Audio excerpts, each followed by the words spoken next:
Hello বন্ধুরা, আমি সৈকত চলে এসেছি আবার একটা নতুন ভিডিও নিয়ে। আর আজকে আমার বিষয় হচ্ছে টেলার রিভিউ। তো অনেকদিন পর আমি একটা ভালো টেলার দেখলাম যেটা রিভিউ করা সাজে। সেটা হচ্ছে অক্ষয় কুমারের একটা নতুন ফিল্ম আসতে চলেছে, যেটা আমার খুব ইমপ্রেসিভ হয়ে লেগেছে। তো গল্পটা কি? গল্পটা হচ্ছে যে জালিয়ানবাগের হত্যাকাণ্ড নিয়ে গল্প, এবং একটা বই থেকে নেওয়া হয়েছে এটা গল্পটা।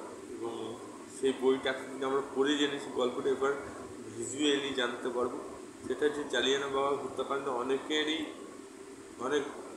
ভারতীয়দের হত্যা হয় বিনা অপরাধে, এবং তারা নিজেরাও জানে না তার ইংরেজদের হাতে মরতে চলেছে। এবং সেটা নিয়ে আদালতে কেস হয়।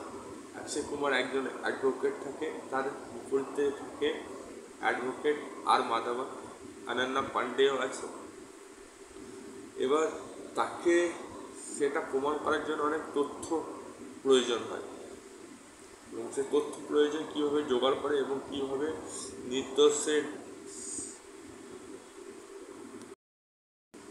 নির্দোষের শাস্তি ন্যায় পাওয়ার লক্ষ্যে কী কী করণীয় সেগুলো এখানে দেখানো হয়েছে।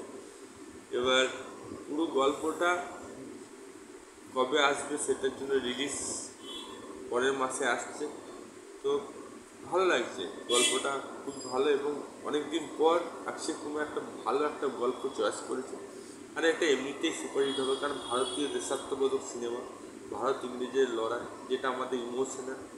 তো এই সিনেমাটা এমনিতেই সুপার ডুপার হিট হবে বলাই যেতে পারে। এবং অক্ষয় কুমার অনেকদিন পর ভালোভাবে কামব্যাক করছে।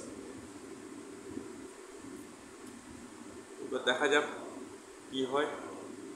আমার তো খুবই ভালো লেগেছে, এর আগের বারের সিনেমাটাও সুপার ডুপার হিট হয়েছে, এবারও সিনেমাটা সুপার ডুপার হিট হবে। আমার তো খুবই ভালো লেগেছে, কনসেপ্টটা ভালো লেগেছে। এইভাবে ভালো কনসেপ্ট করে বলিউড এগিয়ে যাবে, এটা আমার মতামত। ভালো কনসেপ্ট দরকার। তো এই কন্টেন্টটা আমার খুব ভালো লেগেছে। আপনার মতামত কমেন্ট বক্স লিখে জানান। ভিডিওটা ভালো লাগে লাইক করুন, চ্যানেলটাকে সাবস্ক্রাইব বাটন প্রেস করুন। ফেসবুকে দেখে থাকলে পেজটা ফলো করুন। আবার দেখা হবে নতুন কোনো ভিডিও নিয়ে। তো তখন জয় হিন্দ, জয় ভারত, ভালো থাকুন, সুস্থ থাকুন।